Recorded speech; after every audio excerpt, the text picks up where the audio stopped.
There's a moment, right after someone disrespects you, when everything inside you tightens, your jaw, your chest, your pride. And in that moment, you're standing at a crossroads. One road leads to instant reaction, rage, sarcasm, silence that screams. The other, it leads to restraint, clarity, and self-respect. See, there's a difference between being patient and betraying yourself, between keeping the peace and abandoning your own. Stoicism doesn't teach you to be passive. It teaches you to be powerful without losing control. And if you're not careful, you'll hand your power over to someone who never deserved it. In today's video, we're unpacking the 5 things you should never do when someone disrespects you, because the way you respond tells the world what you believe you're worth. And your worth is not negotiable. So if you've ever walked away from a situation thinking, I should have handled that differently, this is for you. Hit that subscribe button, like the video if you're ready to reclaim your power, and share this with someone who's done playing small. Drop a comment below, my energy is not for sale. Let's talk boundaries, self-control, and the kind of strength that doesn't raise its voice. Let's begin. 1. Don't react emotionally or impulsively. When someone disrespects you, the sting is immediate. The body tightens, the heart races, and a familiar heat begins to rise. In that moment, your first instinct may be to react, to say something sharp, maybe even cruel, something that will remind them you're not to be messed with. It feels justified, even righteous, like you're reclaiming your dignity in real time. But what most people don't realize is that the second you react purely from emotion, you give that person exactly what they wanted: your control, your peace, your power. And once it's gone, you can't get it back without cost. You've just told them, in subtle but undeniable ways, that they own a part of you, that their behavior gets to decide the tone of your day. Stoicism draws a hard line here. It doesn't ask you to suppress your emotions or deny your humanity. It asks you to master yourself, to train your mind to pause when it most wants to lash out. Because when you return fire, you're not just stepping into their world, you're lowering yourself into their emotional mud. And no matter how clever your comeback is, it never cleans you off. The short-lived satisfaction of getting even fades fast. What lingers is the embarrassment, the regret, the realization that you let someone else's lack of character pull you out of yours.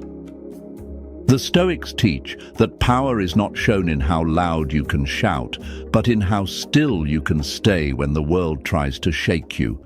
It's not passivity, it's precision. You're not ignoring the disrespect. You're choosing the battlefield, the timing, the terms, if the battle is even worth your energy at all. That is the Stoic edge, knowing when to speak and when to walk away. Not out of fear, but out of power. Because your peace is not up for auction every time someone forgets your worth. Think about it. The people who stay calm in chaos, the ones who don't flinch when insulted or provoked, those are the people others respect, even fear a little. Not because they're aggressive, but because they're untouchable. Their silence doesn't signal weakness, it signals composure. Their restraint doesn't mean they didn't feel the sting, it means they refused to give it authority. That kind of control, emotional discipline, is one of the rarest and most respected strengths in the modern world. Letting someone pull you into a petty argument may win you the last word, but it loses you something bigger, the higher ground. You're now co-authoring their drama, and the more you participate, the more they feed off your energy, your time, your presence. People who thrive on conflict crave your reaction. It's how they measure their impact. But when you stay calm, when you respond deliberately, or not at all, you're showing them they have no influence over your inner state. You're telling them with your stillness, I am not your puppet. And this is the core of Stoicism. It's the refusal to be emotionally hijacked. You don't hand over the remote to your mood just because someone pressed a button. You decide what you'll feel, how long you'll feel it, and whether they even deserve a reaction. It's not about bottling things up. It's about being strategic with your energy. It's about choosing clarity over chaos, self-respect over ego, peace over pride. You can still set a boundary, you can still assert yourself, but do it from a place of control, not combustion. The goal isn't to humiliate them. The goal is to stay anchored in who you are, regardless of who they are. That's what true power looks like. Because not every insult deserves a response. Not every provocation deserves your presence.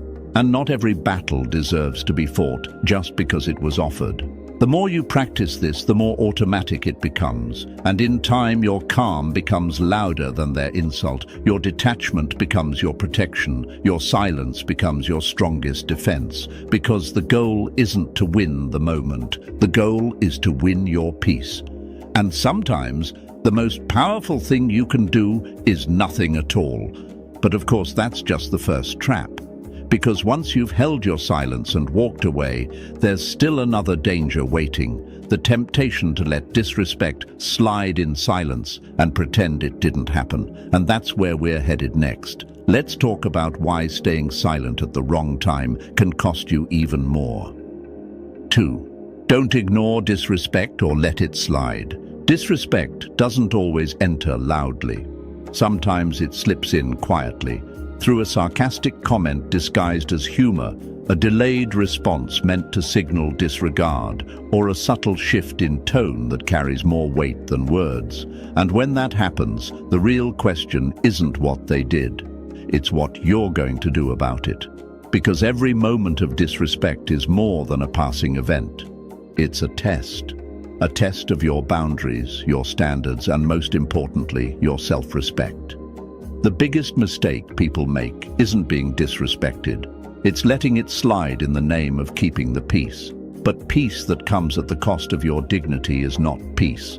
It's quiet self-erasure. The Stoics were clear about this. You cannot control the actions of others, but you are fully responsible for what you permit.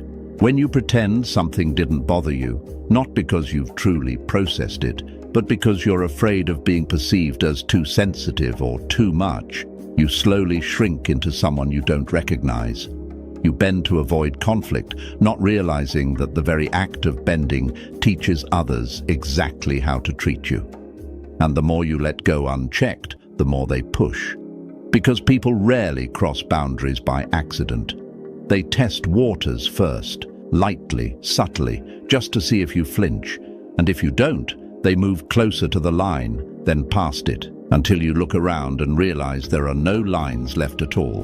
This erosion doesn't happen overnight. It's death by 1,000 small concessions. You tell yourself it's not worth the drama, not worth losing the relationship, not worth being misunderstood. So you let one comment slide, then another.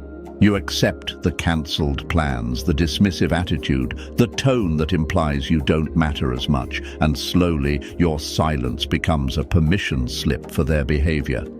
That's not strength. That's self-abandonment dressed up as diplomacy. What Stoicism teaches is this. Setting boundaries isn't about being combative. It's about being anchored. It's about knowing where you end and where someone else's behavior becomes unacceptable. You don't need to scream to be heard. You don't need a dramatic exit to prove a point. A quiet no, a decisive walk away, or even a simple refusal to engage again. That's enough. That's the Stoic response. You don't fight for validation. You move in a way that validates yourself. And when you do that consistently, people start to understand that your time, your energy, and your presence are not freely given. They are earned. This mindset flips everything. You stop measuring your strength by how much you can tolerate and start measuring it by how clearly you can draw the line. That clarity is uncomfortable at first, especially if you're used to putting others before yourself. But clarity is kindness to yourself and, ironically, to them, because people will only treat you as well as you require them to. And if you don't require much, don't be surprised when they offer even less. So the next time someone crosses the line, don't wait until it becomes a pattern. Don't tell yourself it's easier to stay quiet. because the longer you stay quiet, the louder the disrespect becomes. Speak with calm conviction. Remove yourself if needed. Let your actions communicate your standards without having to justify them. You don't owe anyone an explanation for choosing to honor yourself. You owe it to yourself to stop tolerating anything that chips away at your spirit. And when you do that, when you refuse to abandon yourself for the comfort of others, something powerful happens. The people who never respected you fall away. Not because you push them out, but because they can no longer thrive in a space where self-respect is non-negotiable. And the people who belong in your life, they rise, they recognize your clarity, they meet your energy, because respect, real respect, begins with the one you give yourself. But even when you've drawn the line, and even when you've walked away, there's still one more trap waiting. The temptation to seek closure or recognition from the very people who wounded you. And that pursuit, chasing validation from those who disrespected you, is the next silent mistake that keeps you stuck. Let's get into it. 3. Don't seek validation or closure from them. There's a hidden trap that most people walk into after being disrespected, and it's not the urge to retaliate or even the need to explain themselves. It's the quiet desperation to be seen, to be understood, to be validated by the very person who just devalued them. And it's a trap because it feels like healing, but it's really another form of self-abandonment. When someone crosses a line with you, whether they ignore your boundaries, humiliate you in front of others, or minimize your feelings, there's a part of you that wants to believe that if they could just understand how much it hurt, they'd change. That maybe if you explained it the right way, they'd finally see your worth, apologize, and everything would somehow feel complete. But it won't. Because the kind of person who disrespects you, knowing what they're doing, isn't confused. They're comfortable.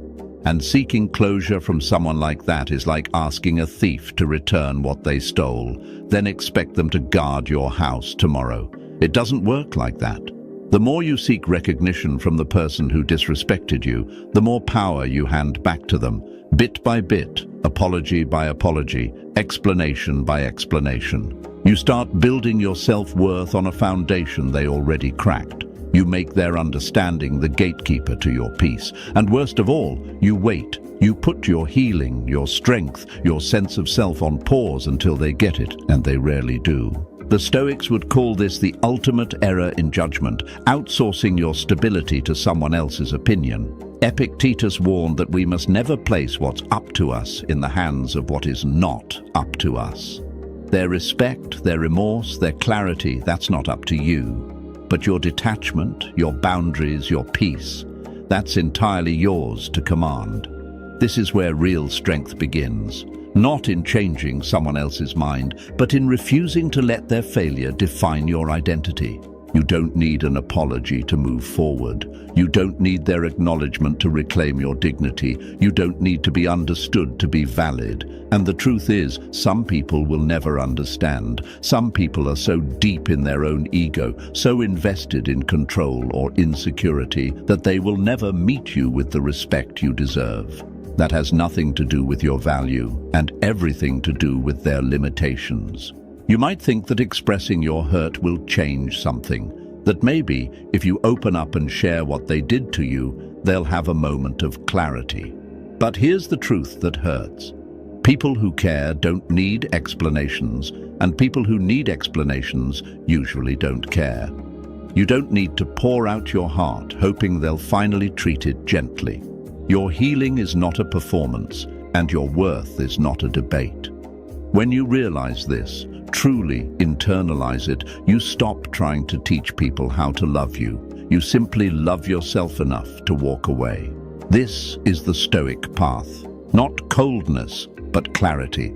You can still feel the sting, still acknowledge the hurt, and still refuse to beg for their validation. Because when you validate yourself, when you look in the mirror and know without question that you are enough, you become untouchable. You stop being someone waiting for closure, and you become someone who is closure. Your silence begins to say more than your explanations ever could. Your composure becomes the final word. And your peace? That becomes your revenge. And this shift isn't just for them. It reshapes everything. People feel it when you no longer seek their approval. They notice when you don't chase clarity or validation. Your energy changes. You stop orbiting around other people's recognition and start living from the center of your own. That energy commands respect.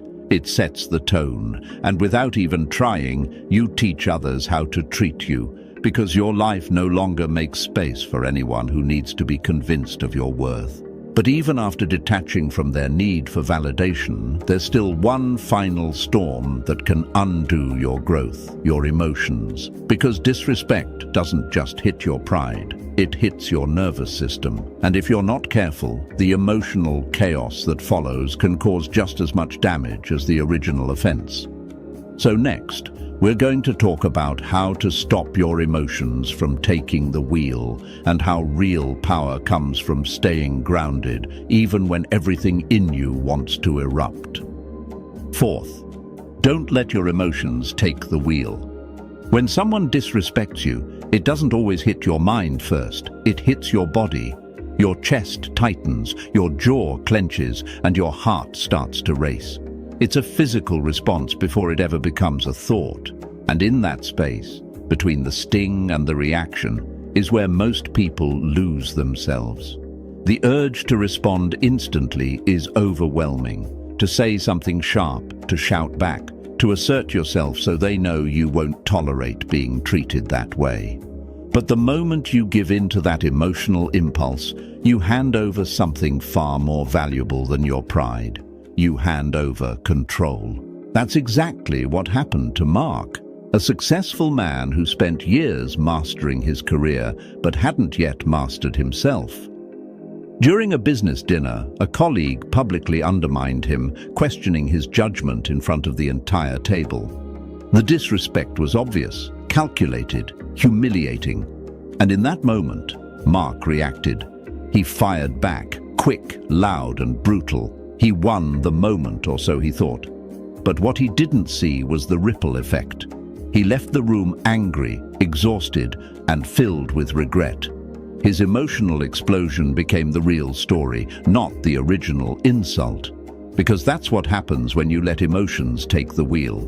The person who provoked you walks away in control, and you're left apologizing for the aftermath. Stoicism is not about pretending you don't feel. It's about understanding that feeling something and acting on it are two very different things. The Stoics believed in emotional discipline, not as repression, but as refinement.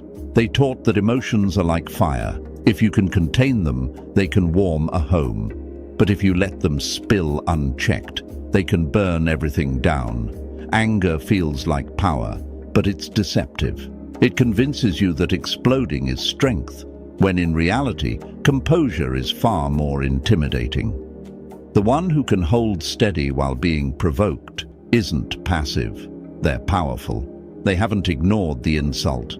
They've outgrown it. When you let someone's disrespect pull you out of character, you're no longer responding to what was said. You're reacting to your own wounded ego. You abandon reason. You lose sight of the bigger picture, and suddenly they're dictating your energy, your image, even your self-worth. But when you pause, when you breathe, evaluate, and act from clarity instead of chaos, you flip the script. You stay in command. You remain the author of your actions.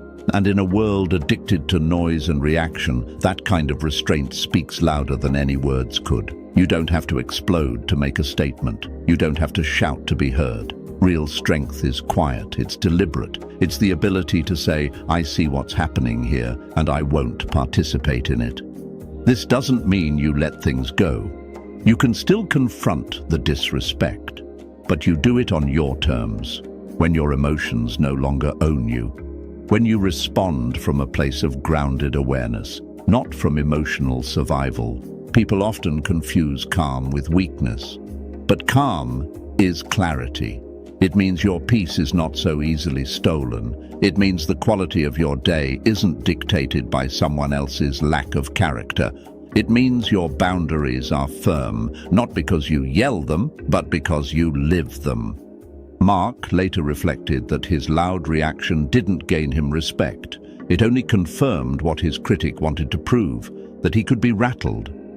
What would have been far more powerful was silence, or a measured response that made it clear, without any drama, that his self-respect wasn't up for discussion. That's the Stoic way, not to suppress, but to master, not to avoid, but to choose wisely. And when you start choosing your responses instead of being dragged into theirs, you start living above the noise.